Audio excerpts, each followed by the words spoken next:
What's going on, Show Nation? It's Movie with Movie Gaming TV, and in today's video I got some Louis Tiant gameplay against a top 30 player in Blatty.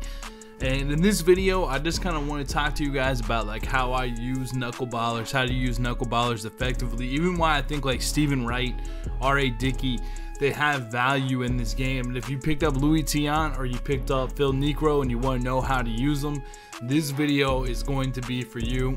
We're also going to talk a little bit about actual baseball because I like to do that over these gameplay videos as well. So let's get into the actual baseball first, man.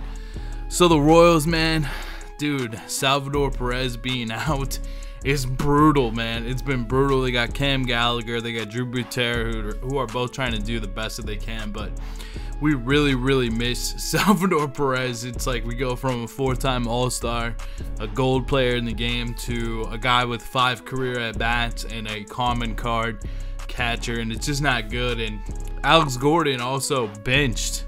You know, there's some articles in the local paper, and even Gordon said like if he was Ned Yost, he would bench himself. It's rough, man. The Royals still owe Alex Gordon $48 million. Ian Kennedy is the second highest paid player on the team, and yeah, he hasn't been getting it done as of late either. And it sucks when you got, you know, you got Hosmer and Moustakas and Kane. They all need to get paid, and I don't know, man. Like Gordon and Escobar have the lowest OPS in the entire league. Out of like 158 or 159 players, they are 158 and 159 of the qualified players. So needless to say, they're not having that good of a season. And then when you take Perez out of the lineup, it really hurts the lineup. And lately the starting pitching has been really bad. So hopefully my Royals can turn it around. They're currently a game out of the wild card, but the thing about Cleveland and the Royals coming down the stretch here is both teams play incredibly easy schedules. They're going to play against the White Sox a bunch, who have given up on the season. I know the Royals are going to play against Oakland. I think pretty much for the Royals, they just have, and they're going to get a couple games against Cleveland as well, but pretty much for the Royals, they have a really easy rest of the season. They do have to play the Rockies, and they do have to play the D-backs in the last game of the season. And speaking of the D-backs, how crazy was it to see Rake Lamb right after I put out that Rake Lamb video, man? He hits 2 home runs, a grand slam to win the game, and it's crazy. So let me talk about Tiant.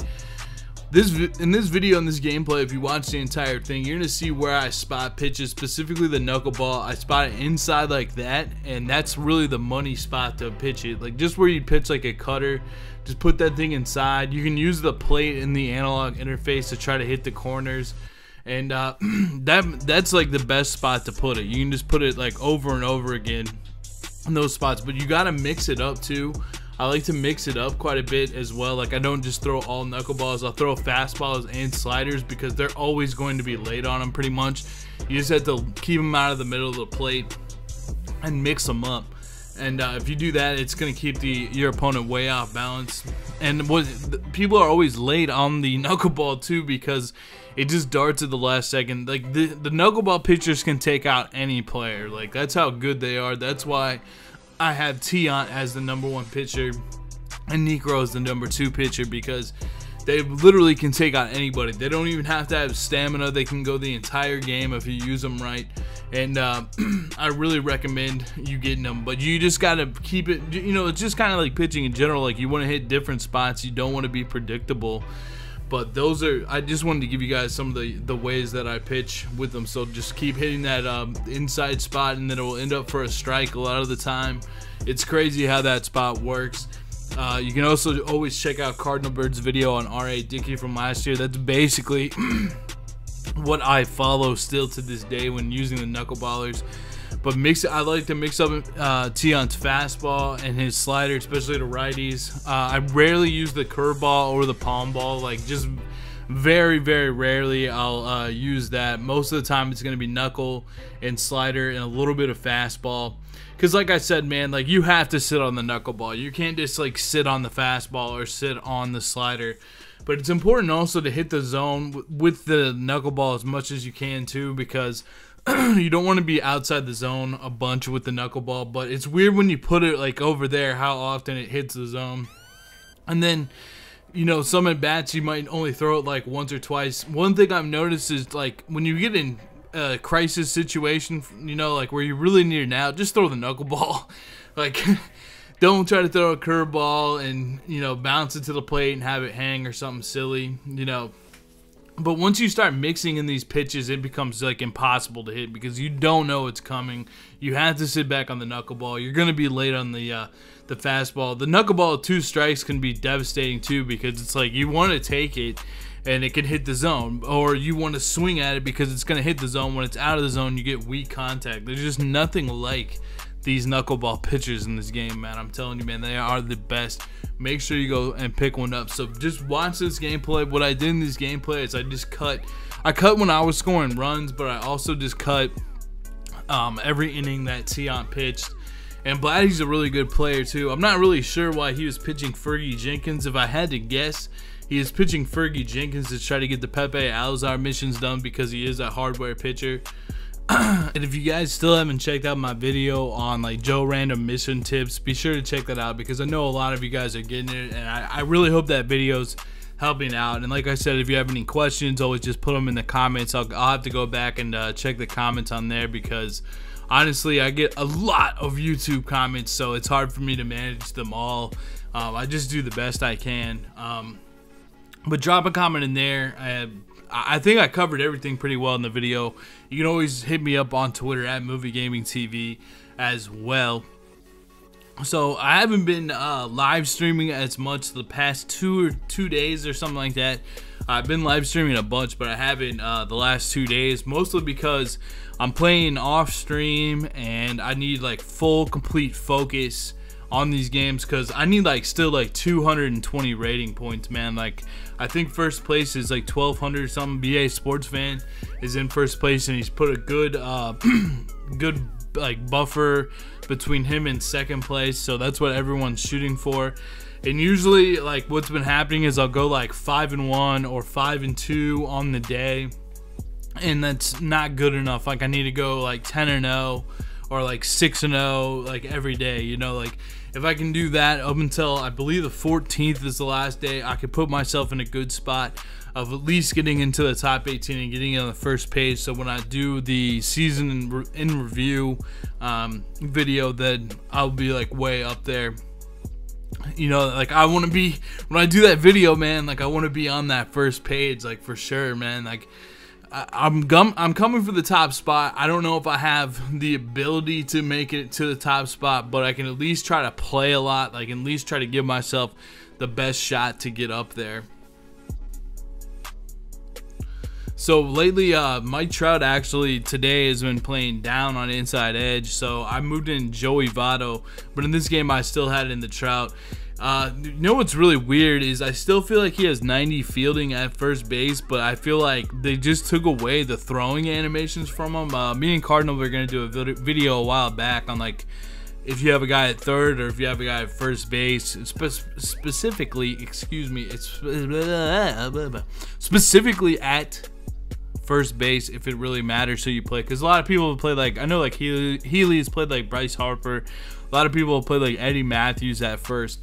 I just don't think he gets the throwing animations. It kind of does screw with some stuff sometimes. Like it's just part of like something you have to like kind of go with the you know, take with a grain of salt. Like he's not going to be able to go over to his right, get the ground ball and make the flip to the pitcher. That's not happening.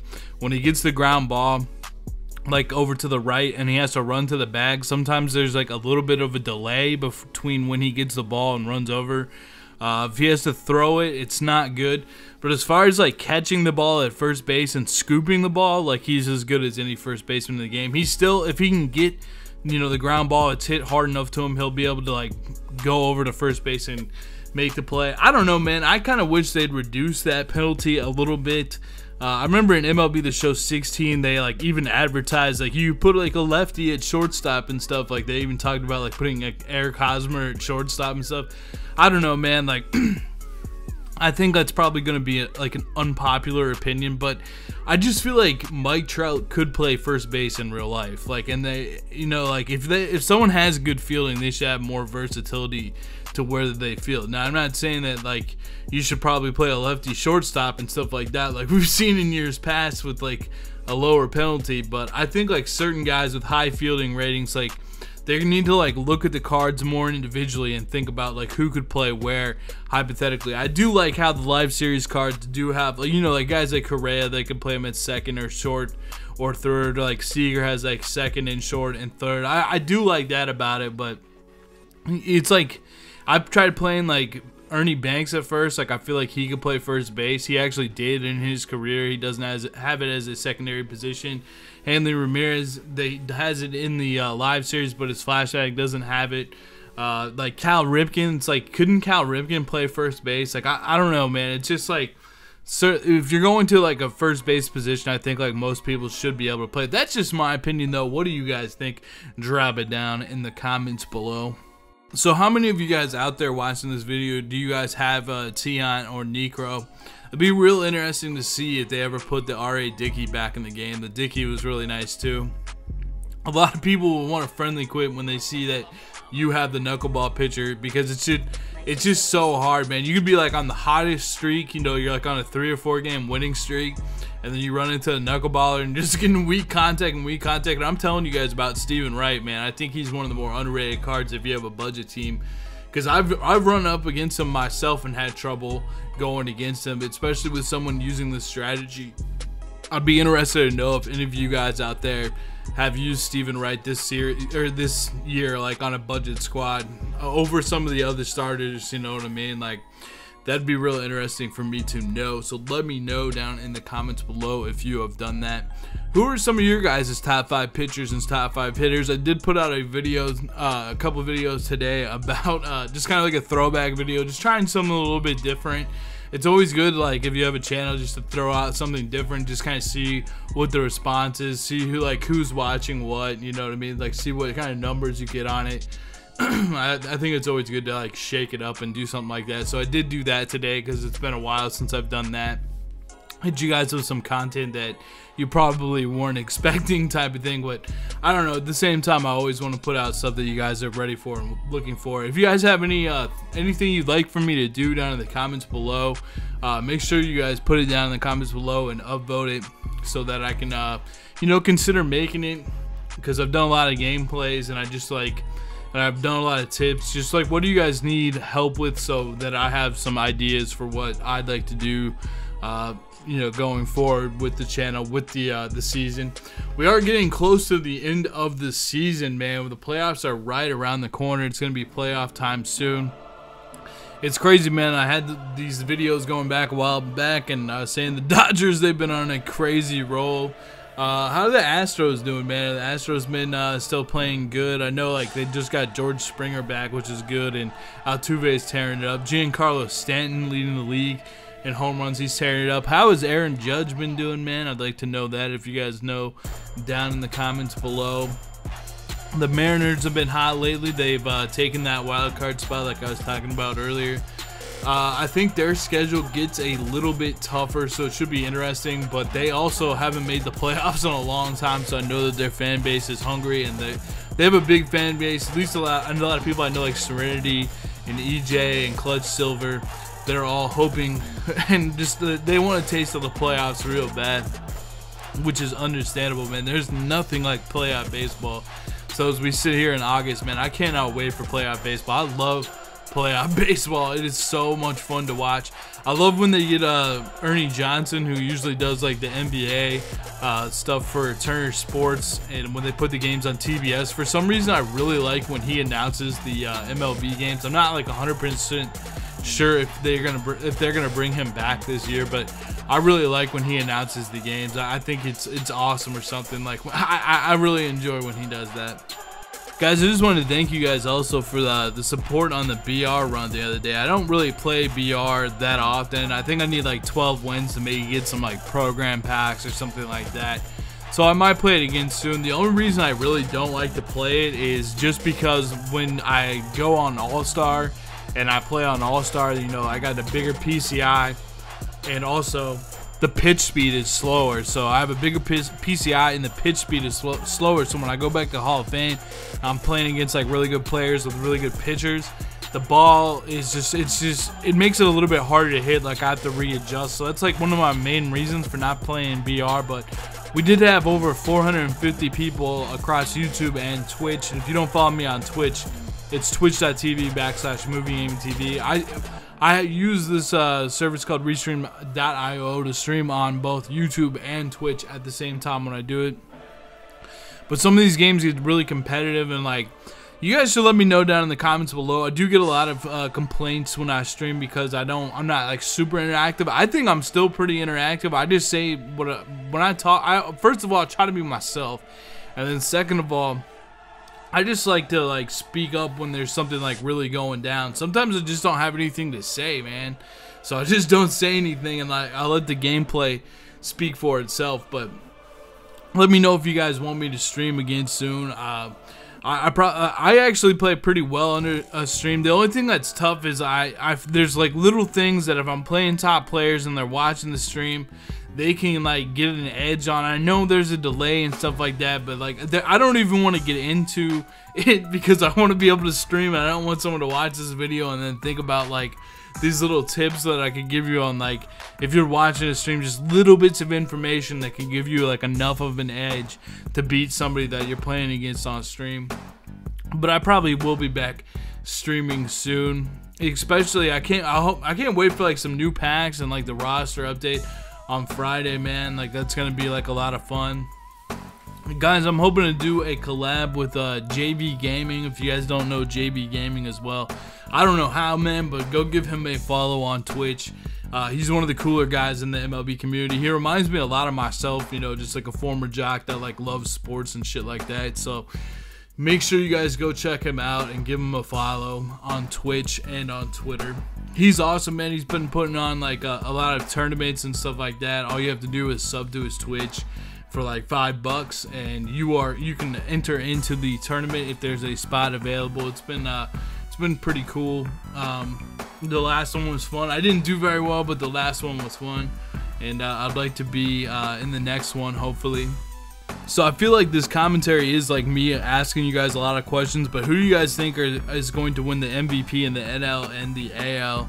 I'm not really sure who I would pick right now. I'd probably pick like Jose Altuve for the AL, and I would probably pick like maybe like Cody Bellinger, or maybe I'd pick Paul Goldschmidt or somebody like that in the NL. But I don't know, man. Like maybe you pick like even Charlie Blackmon in the NL. I don't know, man, but I would like to know who you guys would pick in the AL and NL for the MVP. Who do you guys have as the Cy Young? I think the least, in my opinion, the best two pitchers are Chris Sale and Clayton Kershaw.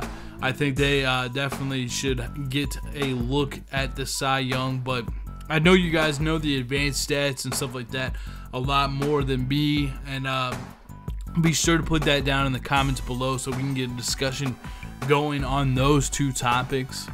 So Tiant's really going deep into this game. We're still up hitting. Now we're up 7-0. I feel like he's just like trying to pitch me inside like intentionally, because a couple of them I've hit the opposite way with like a bullshit just late hit. But it's like, it's on accident, man. Like I'm not trying to do that shit on purpose or anything like that. And so it's almost like I was like, all right, dude, if you just want to pitch me inside, like I'll just pull the ball because I can hit it anywhere. You know what I'm saying? If you guys haven't checked out that hitting tips video, man, it's got a bunch. The like to dislike ratio on that hitting tips video is blowing my mind. You guys loved it, and I appreciate the support. I feel like I've covered like all those bases, but probably next year I will, you know, I want to make like a new one for next year. Who knows what next year's game is gonna look like? Hopefully it's hopefully, you know, they fix some of the hitting engine things. One thing I'd really say though, man, is more than anything else, and this is kind of obvious, but PCI placement is everything, man. Timing in this game does not matter nearly as much as PCI placement. It just seems like on the way that they coded it, like they really like your PCI to be on the ball more than timing. It used to be about PCI placement and timing, but This year it's almost strictly based on PCI placement for whatever reason.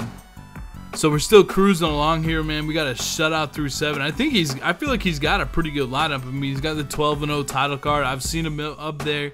I think this might be like the first time I've ever played him before, though. But I've definitely seen him up there in the top 30 for a while. I think at some point too, like I think he was getting like a little bit frustrated too. Dude, it fucking sucks to pitch with like Fergie Jenkins, man. Like when you're trying to go up against someone good and you're trying to play a competitive game and you have to use pitchers that you don't want to use, like it really sucks to use someone like, and it's like, you know, it's a nice diamond card, you know, it's a diamond card and stuff, but like you need like the best of the best. Like a lot of people will always say like, why do you have to like get such a good team and stuff like that? It's because, dude, I'm playing against pretty much my team a lot of the time. I really have enjoyed, though, this year compared to like last year. There's so much more diversity. Like last year, like pretty much everyone had the same team. You know, Tulowitzki at shortstop, Mauer at catcher. You know, very, very similar lineups are what people had last year. Like you'd play, you know, Ichiro would be out there a million times. I feel like Victor Martinez is the Ichiro of this year's game. A lot of people used him, but I like that. I like that it's easy to get diamonds through the ticket store this year. I like these programs that people can get diamonds, because always keep in mind, guys, it's not common dynasty, it's diamond dynasty. You know, like you want to strive to get those diamonds if you love to play the game, and I like how they've made it available for people to get more diamonds. But that is the reason I've always had to try to build like a beast team, or at least like spend some money to get like a really good team, is because first of all it's for YouTube, but then second of all it's because these are the teams that I'm going to be going up against. So if I don't have like a really good team, it's going to make it really tough.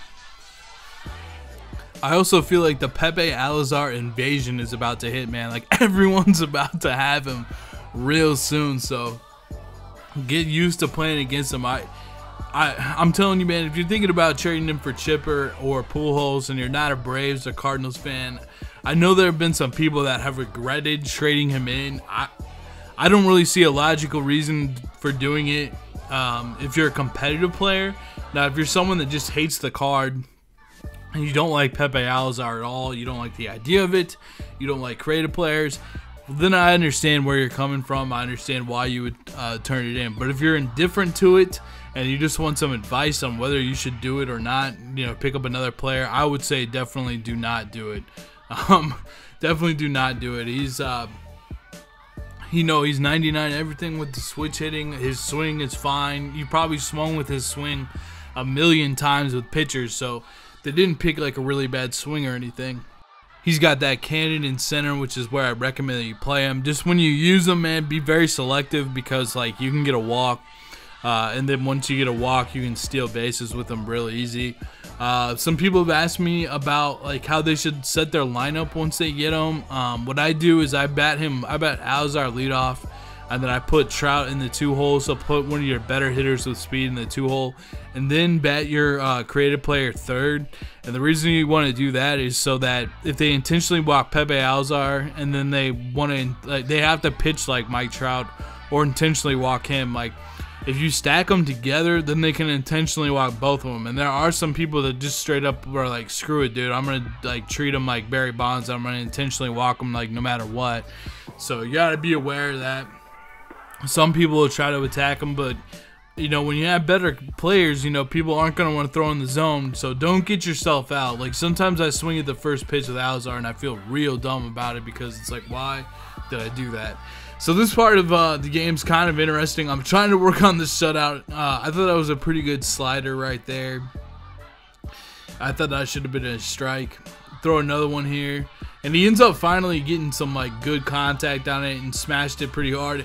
But just the luck of this game, man. I swear to God, this game can be so frustrating. Like, he hits it off the top of the wall and doesn't quite get the home run. So now we're going to go inside with the knuckleball. I didn't quite get it inside. And this point, too, I'm just trying to get to the game and look at it, man. Like, all the way to the wall, dude. I'd be so frustrated at this point, dude. That's when hitting into the wall really pisses me off. There's not much that you can do. Now he's got Mike Trout up. Gonna go with another. I'm just kind of like, I don't know, like he's just starting to get down there and stamina a little bit. Go with the fastball up, and I don't know, man. My catcher's been missing. Like my cap's been missing a lot of catches lately. At catcher, I don't really know what's going on. I try to like reset my lineup, like did the auto generate like later on after this game to try to like make it better. That's a really good swing on a high and inside pitch right there, but he ends up getting out on that one. So the score is 10-1. I throw a knuckleball inside there, but I left it out over the plate. He gets a base hit. Trout dives, but he can't knock it down. So he's got one on for Ernie Banks. And I'm pretty sure I just groove one to Banks here. There's a fastball that I didn't spot well, and he hits it out. So he ends up getting 3 runs on me there, but this is what I'm talking about when you just don't want to screw it around anymore. Just go ahead and start throwing the knuckleball in the good spot. It's still tough to square up.